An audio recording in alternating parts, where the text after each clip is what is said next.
ಇಸ್ರಾಯೇಲ್ಯರು ಕೆಂಪು ಸಮುದ್ರವನ್ನು ದಾಟಿದ ಕಥೆ ಬೈಬಲ್ನಲ್ಲಿ ಪ್ರಸಿದ್ಧವಾದ ಘಟನೆ. ಇದು ಅವರ ದಾಸತ್ವದಿಂದ ಮುಕ್ತಿಯ ಚಿಹ್ನೆಯಾಗಿದೆ. ಐಗುಪ್ತ ದೇಶದಲ್ಲಿ ಇಸ್ರಾಯೇಲರು ಅನೇಕ ವರ್ಷಗಳ ಕಾಲ ಫರೋಹನ ಅಧೀನದಲ್ಲಿ ಕಠಿಣ ದಾಸತ್ವ ಜೀವನವನ್ನು ನಡೆಸುತ್ತಿದ್ದರು.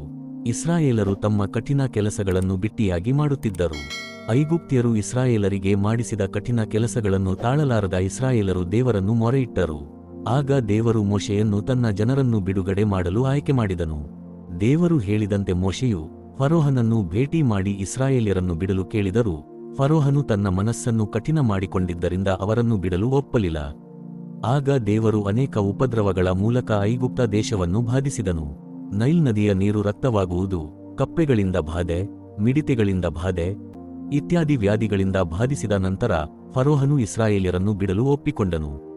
ಇಸ್ರಾಯೇಲ್ಯರು ಸಂತೋಷದಿಂದ ಹೊರಟು ಐಗುಪ್ತ ದೇಶದಿಂದ ನಿರ್ಗಮನ ಪ್ರಾರಂಭಿಸಿದರು. ಆದರೆ ಅವರು ಪ್ರಯಾಣ ಮಾಡುತ್ತಾ ಕೆಂಪು ಸಮುದ್ರ ಹತ್ತಿರ ಬಂದಾಗ ಫರೋಹನು ತನ್ನ ಮನಸ್ಸನ್ನು ಮತ್ತೆ ಕಠಿಣ ಮಾಡಿಕೊಂಡನು. ತನ್ನ ಶಕ್ತಿಶಾಲಿ ಸೇನೆ ಮತ್ತು ರಥಗಳನ್ನು ಕಳುಹಿಸಿ ಓಡಿಹೋಗುತ್ತಿರುವ ಇಸ್ರಾಯೇಲ್ಯರನ್ನು ಹಿಡಿಯಲು ಹೊರಟನು.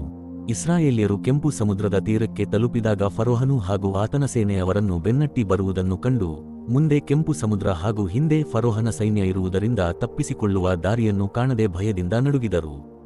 ಆಗ ಇಸ್ರಾಯೇಲ್ಯರು ಮೋಶೆಯ ಮೇಲೆ ಗುಣುಗುಟ್ಟಲಾಗಿ, ಆ ಸಂದರ್ಭದಲ್ಲಿ ದೇವರು ಮೋಶೆಗೆ ತನ್ನ ಕೈಯಲ್ಲಿದ್ದ ಕೋಲನ್ನು ಸಮುದ್ರದ ಮೇಲೆ ಚಾಚುವಂತೆ ಆಜ್ಞಾಪಿಸಿದನು. ಮೋಶೆ ಹಾಗೆ ಮಾಡಿದ ತಕ್ಷಣ ಬಲವಾದ ಗಾಳಿ ಬೀಸಿ ಸಮುದ್ರದ ನೀರು ಎರಡೂ ಬದಿಗೆ ತಳ್ಳಲ್ಪಟ್ಟು ದೊಡ್ಡ ಗೋಡೆಯ ರೀತಿ ನಿಂತು ಮಧ್ಯದಲ್ಲಿ ಒಣದಾರಿಯನ್ನು ಉಂಟುಮಾಡಿತು. ಇಸ್ರಾಯೇಲ್ಯರು ಆಶ್ಚರ್ಯದಿಂದ ಒಣದಾರಿಯಲ್ಲಿ ನಡೆಯುತ್ತಾ ಸಮುದ್ರವನ್ನು ದಾಟಿದರು.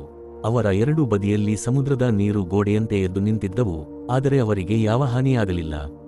ಇತ್ತ ಫರೋಹನ ಸೇನೆಯು ಅವರ ಹಿಂದೆ ಸಮುದ್ರದೊಳಗೆ ಪ್ರವೇಶಿಸಿತು. ಆದರೆ ಇಸ್ರಾಯೇಲ್ಯರು ಸುರಕ್ಷಿತವಾಗಿ ಸಮುದ್ರ ತೀರಕ್ಕೆ ಬಂದ ನಂತರ ಮೋಶೆ ದೇವರ ಆಜ್ಞೆಯಂತೆ ಮತ್ತೆ ತನ್ನ ಕೋಲನ್ನು ಸಮುದ್ರದ ಮೇಲೆ ಚಾಚಿದನು. ತಕ್ಷಣ ಸಮುದ್ರದ ನೀರು ಹಿಂದಿನಂತೆ ಹರಿಯಿತು. ಫರೋಹನ ರಥಗಳು ಮತ್ತು ಯೋಧರು ಎಲ್ಲರೂ ಆ ಅಲೆಗಳಲ್ಲಿ ಮುಳುಗಿ ಹೋದರು. ದೇವರು ಮಾಡಿದ ಈ ಅದ್ಭುತದಿಂದ ಇಸ್ರಾಯೇಲ್ಯರು ತಮ್ಮನ್ನು ಬಿಡುಗಡೆ ಮಾಡಿದ ದೇವರ ಶಕ್ತಿಯನ್ನು ಕಂಡರು.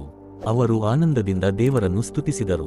ಮೋಶೆಯ ಸಹೋದರಿ ಮಿರಿಯಾಮಳು ಕೂಡ ಮಹಿಳೆಯರನ್ನು ಸೇರಿಸಿ ತಾಳವಾದ್ಯಗಳೊಂದಿಗೆ ಹಾಡು ಹಾಗೂ ನೃತ್ಯ ಮಾಡಿ ದೇವರನ್ನು ಕೊಂಡಾಡಿದರು. ಕೆಂಪು ಸಮುದ್ರ ದಾಟಿದ ಈ ಘಟನೆ ಇಸ್ರಾಯೇಲ್ಯರಿಗೆ ಮುಕ್ತಿಯ ಅನುಭವ ಮಾತ್ರವಲ್ಲ, ದೇವರ ನಿಷ್ಠೆ ಮತ್ತು ರಕ್ಷಣೆಯು ಶಾಶ್ವತ ನೆನಪಾಯಿತು. ಇದು ಭರವಸೆಯ ಹಾಗೂ ವಿಶ್ವಾಸದ ಕಥೆಯಾಗಿ ಇಂದಿಗೂ ಹೇಳಲ್ಪಡುತ್ತಿದೆ.